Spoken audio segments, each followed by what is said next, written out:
Oh, Minnesota, what is happening? There are no couples that I want to root for. I don't like anybody on this season. Like, oh my God. Minnesota, y'all are everything that I thought y'all were. Go, Pat, go. Mm, mm, mm, mm.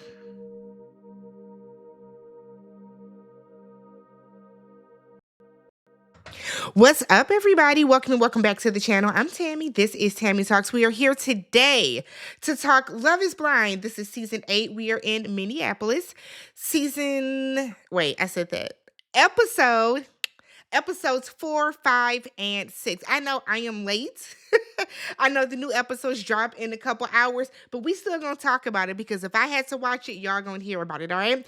If you guys are brand new to the channel or a returning viewer that is just not yet subscribed from another video, another season, another series, I hope this is the video that convinces you to hit that subscribe button and join the family. We are on the road to 40,000 subscribers, so do me a solid if you enjoyed this, hit that subscribe button. All right. Leave your comments down below. Some of y'all put spoilers in the last one. Now y'all know better than that. Snitches get stitches over here, and you were escorted out. Okay, I'm sorry. The rules are the rules. All right. So because we are in a time crunch, guys, we are gonna just have the cast back up on the screen here. Okay. Y'all said Sarah wasn't highlighted. That's okay. That's okay. Sarah is a lot. Okay, and I'm a put my finger on Sarah's neck a little later. So it's perfectly and totally fine that Sarah did not make it on the screen. Okay, so charge it to my head, not to my heart. Let's go ahead and get started, y'all, with episode 4. So episode 4 is called "So Your Girlfriend Has a Boyfriend." All right. So we start off with Ben and Sarah. So he's asking if she is his girlfriend now. I mean, I'd have been like, "You tell me, Ben." So he says he's falling in love with her, but she was like, yeah, I love that. I hear that. Great. Thank you. Let's talk politics. I said, okay, get into it. So Sarah said, look, I grew up in a very conservative household, and she got interested in politics during the Trump presidency, the first one, and the situation that happened with George Floyd, his murder. Okay. So Ben said that, you know what, I've been very ignorant about that. I said, and look at the white privilege here. How let's get into it. He then goes on to say that he didn't even vote in the last election. I don't know when this was filmed, but I'm assuming that means he didn't vote in 2020. Okay. So he said, I didn't even vote about it. And, as long as he doesn't know, it's not going to really do much good for him. See, this is where white privilege comes in. Okay. Because I would love the luxury. Okay, I would love the luxury of being like, oh, life is grand and things happen. And, I don't have to worry about that because it's not going to happen to me. That completely made me roll my eyes at Ben. Ben, I have nothing positive to say about you. I do not respect people that don't vote. If you have the ability to vote and you choose not to, and vote for who you want to, right? But if you have the ability to vote and you choose not to exercise that right, I just truly don't respect you. I don't, right? So Sarah then said, what are your thoughts on Black Lives Matter? I said, oh, Sarah, what are your thoughts on Black Lives Matter? But Sarah wants us to know. Sarah said, look, Ben said, well, I don't care about it one way or another. I said, Ben, did you just all lives matters us? What? So that's the vibe that I got from him. He said, I keep out of those type of things. I don't have to worry about, the minorities of the world. I don't care about that. I have white privilege because I'm a white man. I said, oh, sir. So Sarah was like, okay, well, let me tell you about George Floyd. I don't think what happened was okay. And I mean, nobody should think it's okay for anybody to put their knee on somebody's neck and suffocate that person until they can't breathe. But, whatever. Whatever, Ben. So he's like, I just stay out of it. You stay out of what? Basic human decency? You stay out of people's right to live? Awesome. Sarah then said, well, I need somebody to be on the same page as her for equality and basic rights. And I said, okay, Sarah. Shout out to Sarah for now. So he then claims that he just doesn't know how to intelligently talk about it. Look. It's cost. You know what? I'm not even gonna do it. Madison and Mason. Y'all know I don't like Madison. It's been a bad week for Madisons across reality TV, okay? In the kinetic content world, it's a bad week to be a Madison. So Mason tells her that she's the type of person that he's thinking about the most. And she was like, well, that's very elusive. So he was like, well, look, I'm committed to you. She makes a face. I said, what are you making a face for? What are you making a face for? Why would you be making a face? I didn't quite understand that because Madison, didn't you tell him last episode that you wanted to know that he was there for you and he was all in for you? So she was like, are you now committed to me because I put an ultimatum on you? And he was like, no. And then turns into them talking about fucking cream pies. Girl, what?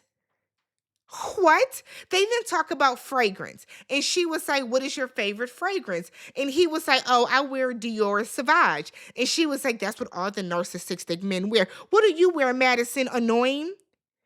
Perfume day annoying? What do you wear, Madison? Like, oh my God. So he tells her be gentle with his heart. And I'm like, don't talk to that weird heifer. Madison, I'm going to keep my hand wrapped firmly around your neck because you're doing too much. You are like, you are something. So then Meg and Mason have a date, okay? And they talk about what does love mean to them. So Meg suddenly says that her butt is starting to tingle. I said, oh girl. Oh, girl. So she said it only happens when she's nervous or when she's about to get broken up with. And she wanted to be like, so tell me which is which is getting ready to happen, right? So she then tells him, look, if you are starting to lean a different way, let me know. Don't just kind of ghost me in the past. We have seen people be ghosted. Don't do me like that. So he's like, oh, I would never. Like, don't even worry about that. So meanwhile, May comes back, right? And she's happy and giddy because y'all know Meg is loud. And Madison is in the women's quarters. Madison is like, I don't like how she comes in and she's super hype. I mean, that's fine, be happy, but it makes me desire him less. Madison is weird, and we see why your ass is single. Cause you trauma dump on people and then you shit on them. It's something inward that's not quite juvene with Madison. Go see the lady, get a drip, drink some milk. Eat some oatmeal. Do whatever you need to do to get yourself together. But Madison don't need to talk to, date, kick it with it, skate with it, Nathan, with nobody until she finds out what's going on up in here. Because that cerebellum ain't rotating all the way, I promise you, right? So they go back to their quarters, and Meg is saying that... Oh shit, I skipped. Hold on. So then Alex. Okay, so Alex has his date with Madison. And Madison is in there like going on and on with him about how they're having this date, about how they're going to build their dream house. And Madison has never been in love, then said that she's just been with the wrong people. I think you're the wrong person. Truth be told, I think you're the wrong person, Madison. I don't think it's anybody else. I think it's you.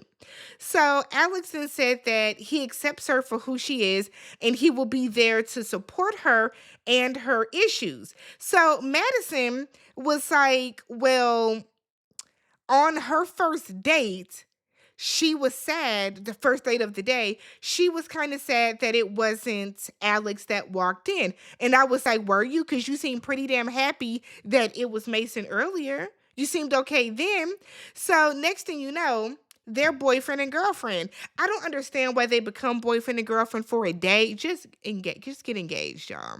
So he then asks her who else is she dating. She tells him Mason. He then tells her who he's dating, and she was like, yeah, I know it's Meg, and she's been weird to me. She hasn't been weird to you. You the weird heifer. It's you, Madison. So they go back to their respective quarters, and Meg thinks that Mason will default pick her now because Madison is like, I ain't even gonna fool with him no more like that because So now Meg is like, well, I wonder if he's gonna just pick me kind of because he has no other choice. And it's like, if you like this man, Meg, why are you making a big deal about this? He's available now. Let's be real, y'all are all desperate and thirsty. That's why y'all are on the show. So we then see Devin and Brittany. So he tells her, Brittany, he tells her that he can see a future with her. And Brittany wants someone that she feels that they can talk about anything with one another. So Devin was like, okay, so let me tell you this, okay? Devin said, so I was getting pains. I was getting these pains down my legs and down my back. And it started off with 2 ibuprofen. Then it turned into 4, and then 6, and then 8. Got up to 20 some days. And I woke up one morning and I wonder what's the point of life? Because if I can't hoop no more, what's good, right? He would say, I didn't tell anybody. I didn't want anybody to pity me. So I went to the doctor. Found out I just needed hip surgery. 2 bones were rubbing together. And this brought me closer to God. I said, are you saying you were addicted to ibuprofen, sir? I know that ain't what I'm hearing. I thought it's giving. I'm going to be real with y'all. It's giving you were popping something else, Devin. It's giving you were popping something else because, and I don't want to make light of his situation at all, but don't come to me crying about you taking some ibuprofen. It's giving that you was popping something else.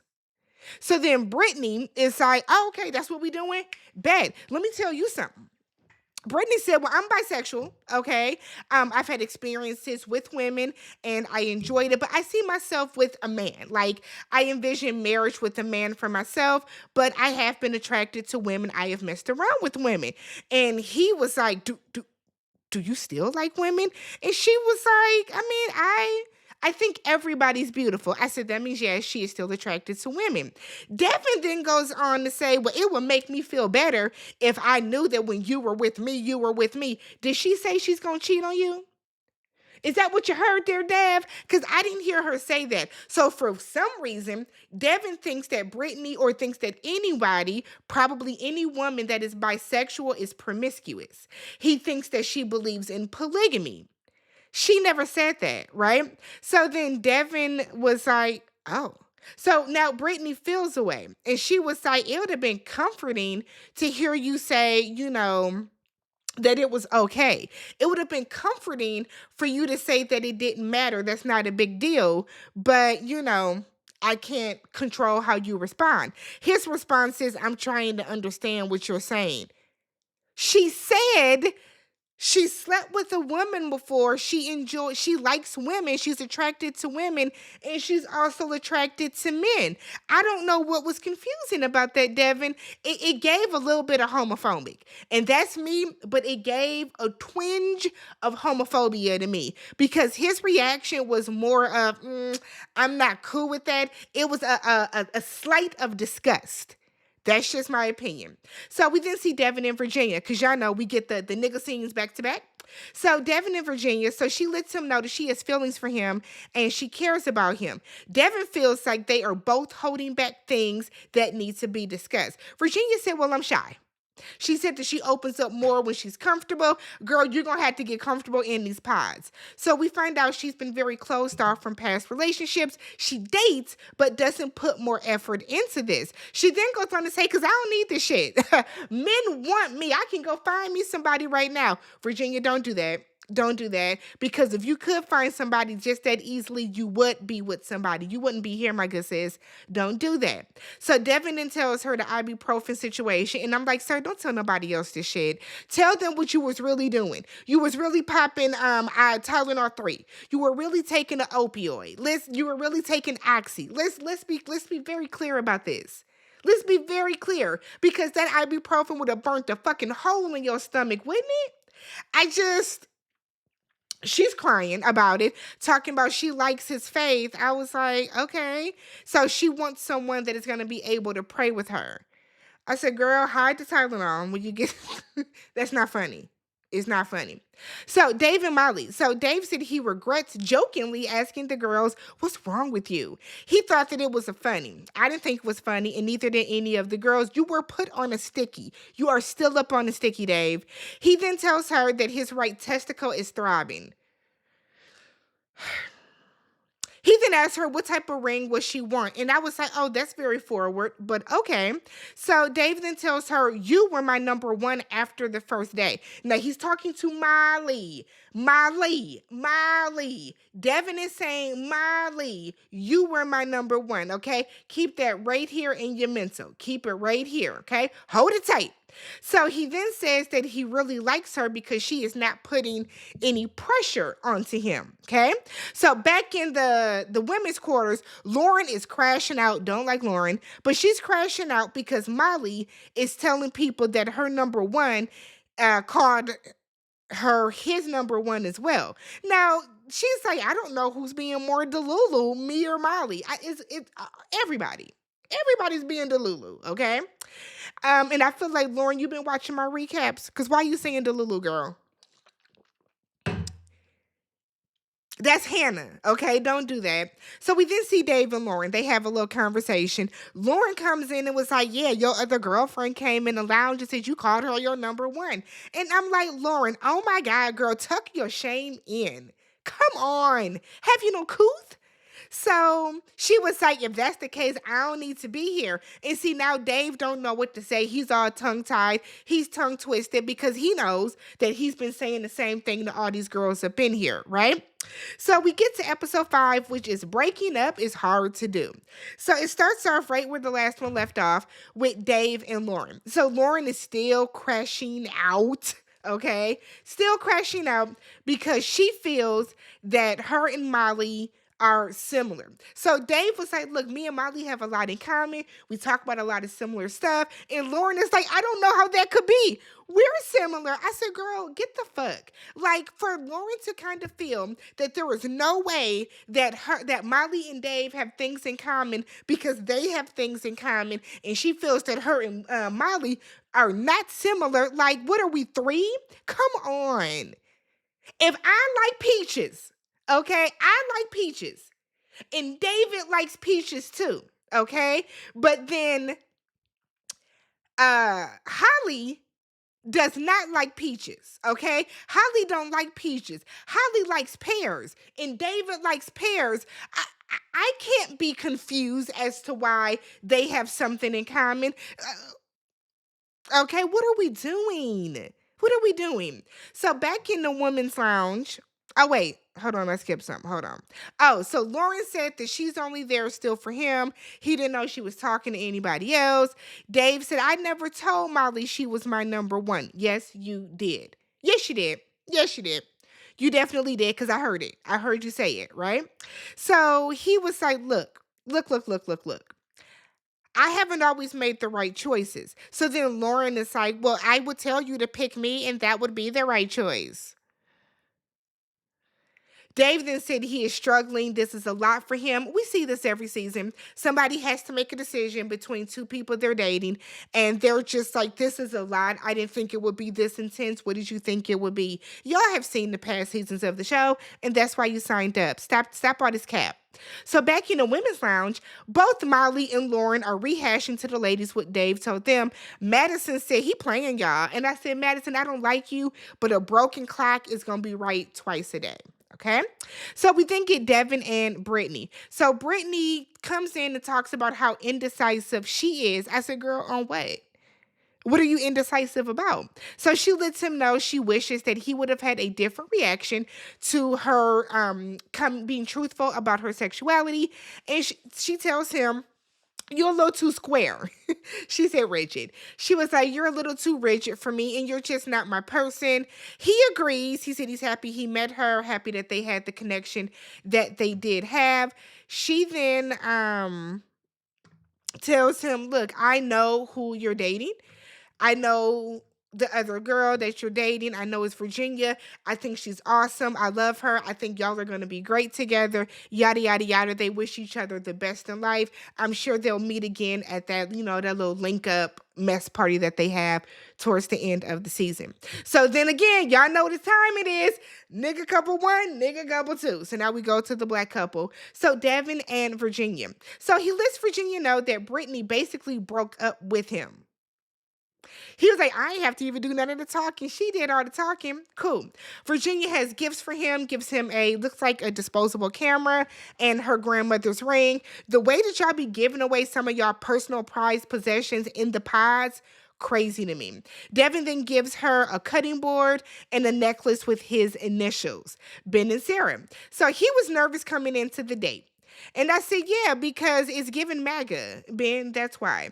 So she then said, thank you when he said, I love you. I said, oh, girl, awkward. So Sarah gets back to the women's quarters and she was concerned because she feels that he does not care about social causes and that's important to her. So let's talk about this, Sarah. What do you do to show that you are really down for Black Lives Matter? What do you do, Sarah? Are you out donating in the community? Are you marching? Did you march for George Floyd? I did at least 5 or 6 marches. 5 or 6. So I don't like what are you doing to show that you are very involved in these social matters, to show that you do truly support, because it's given you're one of the people that just has Black Lives Matters or the fist in your social media bio, and then you're not really doing anything with it. You know why? Because the very next day, a couple hours later, he proposes and you accept without questioning him any further. Now, unless we did not see a date or two, what happened between you being worried about this non-voting MAGA ass man and then now all of a sudden, okay, I love him though. So what happened? What's tea? Fill me in. Let me know, Sarah. Hop in the comments down below. We then get Dave and Molly. So he said he's been crying for an hour. David, okay, tells her that he was being cool, that he was cool with ending it with Lauren, but then they had their date and they got hard. Now, Molly assumed that Dave was going to break up with Lauren. He never said that. He did say that Molly was his number one. That's what you should have ran back since you want to be run tell that, Molly. Okay. So Molly was like, why are you so confused? Dave is still crying. And I'm like, it's a very tearless cry. But okay. So he said he wants to see things through with Lauren. He has more of an emotional connection with Lauren. And Molly was like, well, it sounds like you made your decision. So Dave is like, why are you so cool with this? And I don't like when them people do that, male or woman, on this show, because it's given, I want you to cut up and act a fool because we're breaking up. And it's like, why? Why can't I have emotional maturity to know and understand that you are just not my person? Dave wanted her to scream and beg him. No, you're saying that you want to explore things with Lauren. What do you want her to do? So Molly was like, look, well, if somebody isn't choosing me, that they just aren't my person. So Molly is like, so what do you want to do? It's giving, you want me to say it so you don't have to. And he was like, no, I think I said it. And I'm like, okay, you such a coward, Dave. You are still on the sticky. Molly goes back to the lounge and talks to Lauren, and she is talking through tears because now Molly is emotional, saying that she thought that Dave was dating Sarah, not her. No, you didn't. You knew it was Lauren. You knew it was Lauren. Stop it. Said that he wants to pursue things with you, Lauren. Lauren was like, trying not to smile, but Lauren was like, yeah, I couldn't tell who was more Delulu, me or you. Molly wishes her the best, but y'all know she don't mean that. So we then see Dave go on his date with Lauren, and he's like, I'm just terrified that this could actually work with us. Said that he was freaked out of his mind, or he was freaked out that his mind can change so quickly. I was with Lauren. Me too. Like, the fuck?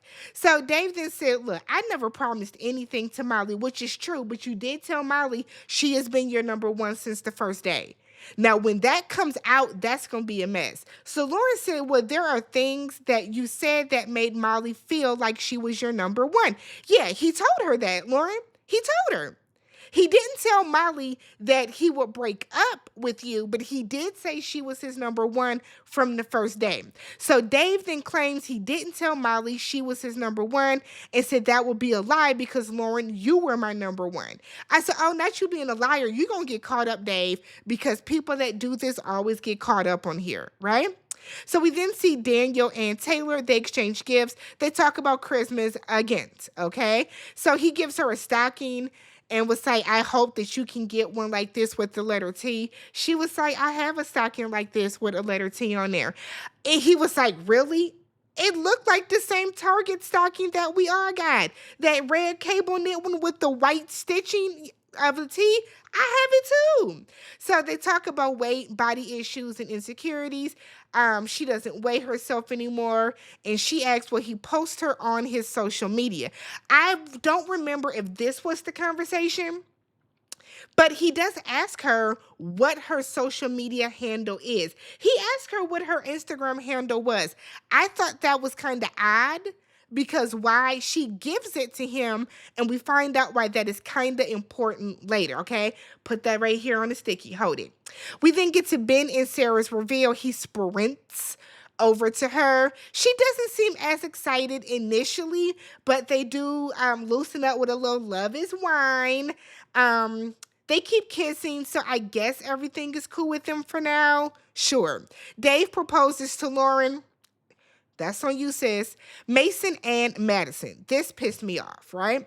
So Mason comes into the date. He got breakfast for both of them. He comes in all excited with his tray. And she comes in and was like, this isn't my story. I moved on quicker with someone else. And I was like, damn, he didn't even get a drink of his orange juice yet. So he then said that he probably pressured her when he said that he was committed to her, and he now realizes that he really didn't mean it. Madison is like, yeah, I could tell. No, you couldn't, Madison. Don't do that. She couldn't tell. So she then tells him, like, I talked to Meg and you might have lost both of us. And I said, well, that wasn't your place to talk to Meg, though. Why are you inserting yourself in somebody else's business? Oh, Madison had me hot. So then Madison gets back in the women's quarters and she tells her, well, Mason, she was like, well, I told Mason he might have lost both of us. I was with Meg. Don't do that shit. Don't do that. Because it's given if I can't have him, I don't want anybody else to have him either. So Madison is clearly trying to get Meg to end things with Mason because I guess Madison's feelings were hurt. Her pride was hurt. So now Meg is like, well, now I don't know if he really wants me because now I'm just his number. I don't know if I'm really his number one. I'm his default. And Virginia was like, that's just pride talking. That's ego. Y'all signed up to date a gazillion people in these pods. What is going on in the Minnesotan water that y'all think that you were going to come in to this show where there are 100 of y'all in these pods and that every single person you talk to is going to be you're going to be their number one. That doesn't even make sense. I can stand when people come on this show and have these delusions of grandeur. Like,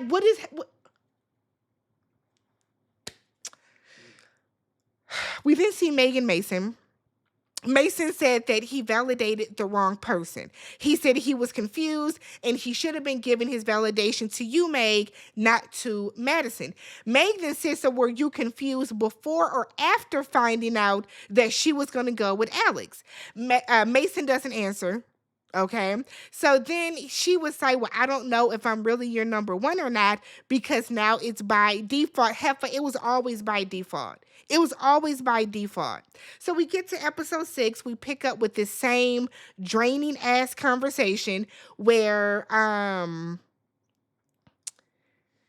Meg is kind of crashing out because she doesn't understand logic, right? So Mason was like, look, I've been putting the 10 down by your name ever since we've been talking, and you have always been my number one. And Meg was like, well, yesterday I wasn't. I said, oh, shit. Touche, right? So she said that she cannot get past knowing if he was going to pick her or not. And I'm like, this is our ego talking. This is ridiculous. You sound stupid. You're making a fool out of yourself. And she breaks up with him. I said, girl, what? Talking about I gotta put me first, Lucius. I said, whatever. So Daniel proposes to Taylor. She, of course, accepts. Dave and Lauren, they do their reveal. They seem pleased with each other. It gave a little awkwardness to me. It didn't seem, I don't know. It gave a little awkward, and I think the awkwardness is coming from Dave because I don't know. It felt like it came from both of them, but it was just me. So we see Devin proposes to Virginia. He had on a burgundy velour shirt. I said, okay. Okay. She accepted it, and I feel like they got up and ran out the rooms quickly. Maybe that was editing, but I'm like, y'all don't want to talk for a little bit? No? Okay, cool. Going back to the quarters. We then see Alex and Madison. They are exchanging gifts. He is still worried about her avoidance attachment style. So she was like, well, I'm here, ain't I? But she's talking to him with a cover over her head. So Madison starts being shady to Mason, talking about, well, Mason did this and Mason did that. And Alex is like trying to make her understand Mason's point of view. So he's like, I just see both sides of it. So now Madison is being a bitch about it. And she's like, well, I would just have thought that you would see my point of view. And now I feel invalidated in how I feel because Alex, you're taking Mason's side. And he was like, no, I'm just telling you, it was a hard decision. Okay. And we go through a lot in here. So Madison is like, well, he said that he liked me, or he said that he was committed to me, and then he took it back right away. No, he took it back after you told him you didn't want to be with him, and he said, maybe I didn't mean it. He didn't come in and be like, F you, girl, I didn't mean what I said yesterday. That's not how it happened. So now she starts crashing out, talking about, I don't want to talk anymore. This is hard for me. He starts trying to talk about Christmas. She don't want to talk about Christmas. So now Madison feels hesitant.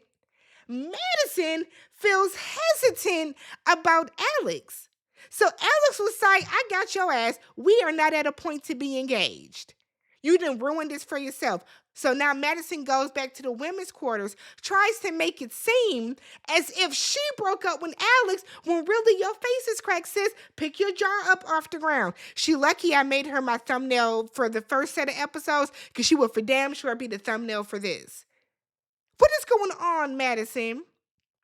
So we get to Devin and Virginia's reveal. He gave her 100 compliments, and it was thank you, next one, thank you, next one, thank you. Like, it was weird. It was weird. I don't think Virginia is impressed with Devin. She only complimented his semi-tacky jacket back, and that was it. That was kind of it. And Devin, I see the little bald spot coming in, brother. I see that sunroof opening a little bit. So we then get to Daniel and Taylor. He's worried because he's a short king. And he's like, what if she doesn't like me because I am short? I mean, it wouldn't be the first time, Daniel. So you know. So Taylor must be shorter than him because she had on heels and he was still like an inch over her. So the height thing is okay. She said that her upper lip is the first place that sweats, very much giving Whitney Houston, okay? And she got her tanner and body bronzer all over his shoulder. You could tell during their link up that she was kind of looking at him like, And it wasn't like ooh, he's not cute. You could see the wheels turning, right? So we see a scene 24 hours later, and Taylor is sitting at the hotel. And she's telling us that when she came out initially for her reveal, when she was looking at Daniel, she got a vibe of familiarity from him. And it was like, I know you.